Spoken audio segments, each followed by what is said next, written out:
ইরানের জব্দকৃত সম্পদ ব্যবহার নিয়ে নতুন পরিকল্পনা করছে যুক্তরাষ্ট্র। ক্ষয়ক্ষতির হিসাব নির্ধারণের নির্দেশ মার্কিন অর্থমন্ত্রীর।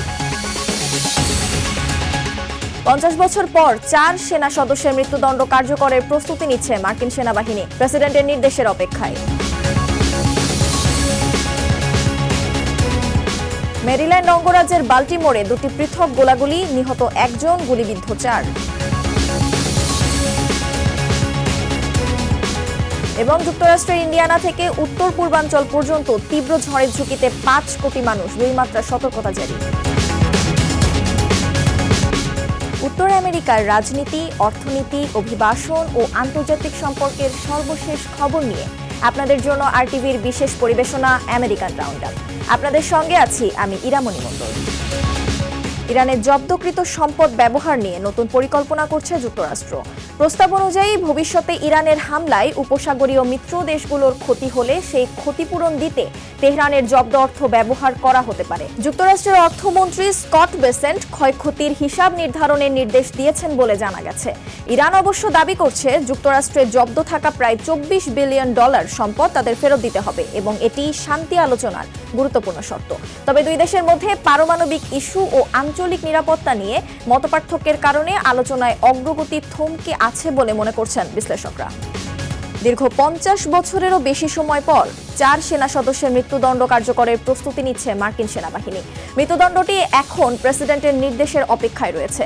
সম্প্রতি অপারেশন রেজলিউট জাস্টিস নামের এই অভ্যন্তরীণ পরিকল্পনাটি ফাঁস হয়, যেখানে সেনাবাহিনী জানিয়েছে সামরিক আইনে মৃত্যুদণ্ড কার্যকরের জন্য প্রেসিডেন্টের অনুমোদন বাধ্যতামূলক।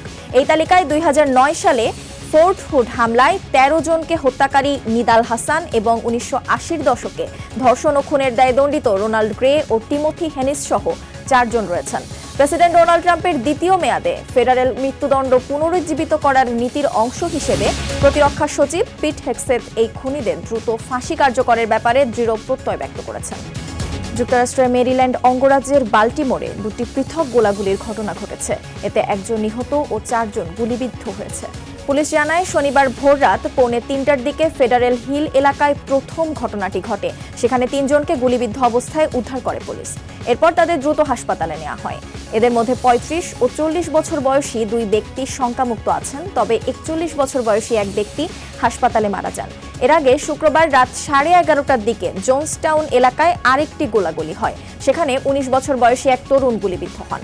হাসপাতালে চিকিৎসাধীন ওই তরুণের আঘাত গুরুতর নয় বলে জানিয়েছে পুলিশ। যুক্তরাষ্ট্রের ওহাইও অঙ্গরাজ্যে একটি উৎসবস্থলের কাছে গোলাগুলির ঘটনা ঘটেছে। এতে অন্তত 12 জন আহত হয়েছেন বলে পুলিশ জানিয়েছে। টলেডো পুলিশ বিভাগ জানায় ওল্ড ওয়েস্ট অ্যান্ড ফেস্টিভ্যাল এর কাছাকাছি এলাকায় গুলির শব্দ শুনে পুলিশ দ্রুত ঘটনাস্থলে পৌঁছায় এবং একাধিক আহত ব্যক্তিকে উদ্ধার করে।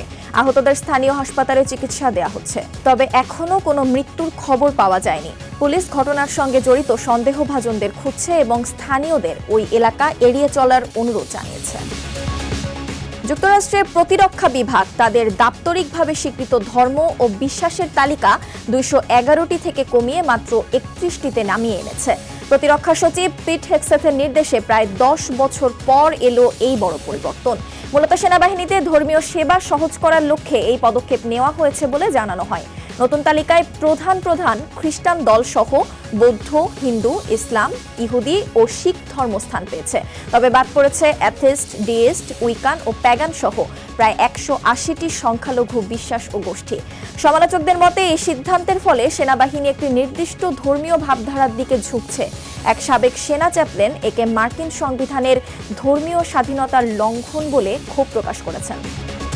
শেয়ারবাজারে কারচুপির দায়ে দণ্ডিত ইন্ডিয়ানার সাবেক রিপাবলিকান সংসদ সদস্য স্টিফেন বায়ারকে পূর্ণ ক্ষমা ঘোষণা করেছেন মার্কিন প্রেসিডেন্ট ডোনাল্ড ট্রাম্প।